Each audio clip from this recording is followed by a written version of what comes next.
When you looked at the movement, arguably the stablecoin bill, the rulemaking around it, is one of the biggest things to happen in the world of crypto in the United States.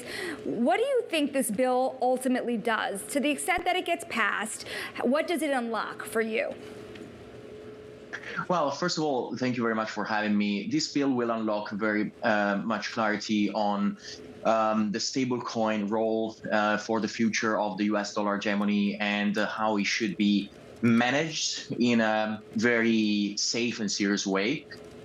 So we are very excited because, as you know, Tether is the company that created the stablecoin industry in 2014. We issued the first stablecoin that's called USDT, and we have the biggest user base when it comes to stablecoins. Across the world, we have more than 400 million people using USDT in emerging markets in developing countries, and we are growing at 40 million new wallets per quarter. So the fact that our technology is being now subject of huge interest also from the Treasury and the President himself, it's very important to us. We want to just make sure that we are heard because we represent the biggest use case for the digital US dollar represented by stablecoins in the world.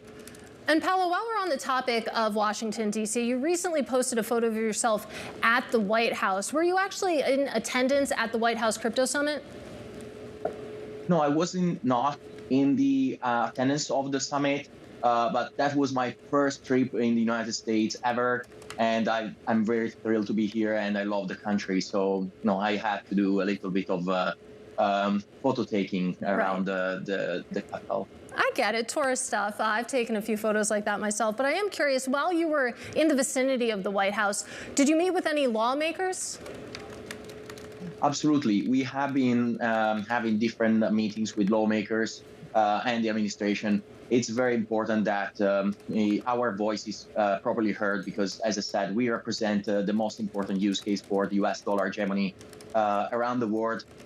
We build kiosks in Africa that facilitate the usage of USDT and so US dollars. We work with bodegas in Central South America.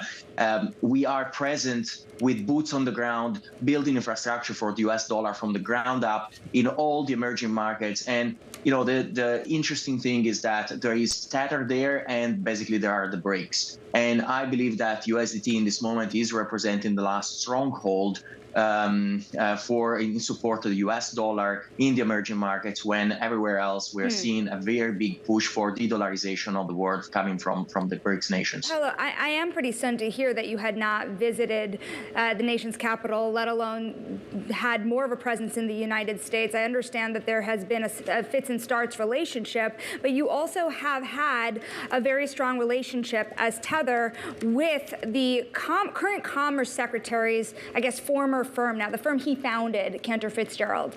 What is your relationship still like with Lutnick and currently with Cantor as that relationship has been expanding? And what does that relationship give you in terms of insight into the future of crypto in this country? Well, our relationship with Cantor is very strong. We are very grateful to the fact that they onboarded us in a period when the past administration in the United States just tried to almost kill crypto, right? You remember Operation Choke Point 2.0 and the rest. And so Cantor took the time to have and do the deepest due diligence on Tether that is unimaginable. And they got comfortable with us. They decided to onboard us and allow us to keep all our treasury bills with them. So we are very grateful, and we work with them as partners because they understand the institutional space in the U.S. like no one else. Well, when it comes to the future of that relationship, Bloomberg News had reported that you were in talks with Cantor to join in on their lending partner, on their project, rather. Is that partnership still underway? Is that something that you might tack onto?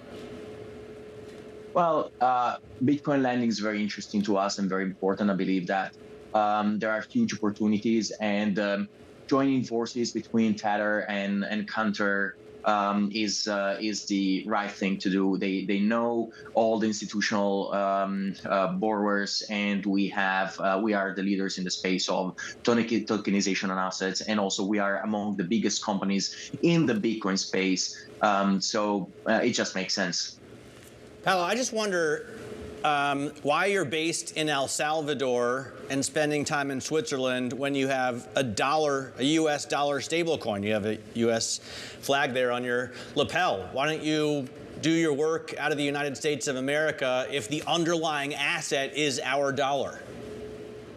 That's a great point. But, the reason is that if you go outside the U.S. and you meet 1,000 people in the streets, and you ask them, would you prefer to hold the US dollar or would you prefer to hold your national currency? They will all choose dollar. So actually in the US, you have 15 ways to pay people around, right? You have Zelle, Cash App, PayPal, you name it, right? Debit cards, credit cards. You can take loans out of credit cards. You have bank accounts. You have 95% of the population that is banked. Outside the US, there are 3 billion people that are called unbanked or underbanked. They don't have access to standard financial systems. They don't have any ways to pay, and they're desperate to have the dollar. Right. So as any company, you have to find your product market fit, and that is the unbanked for us. And we created a great business that is helping the United States buying back all the T-bills that we can. We have more than $115 billion in U.S. treasuries. We are 19th largest country. We are not a country, of course, and holding T-bills.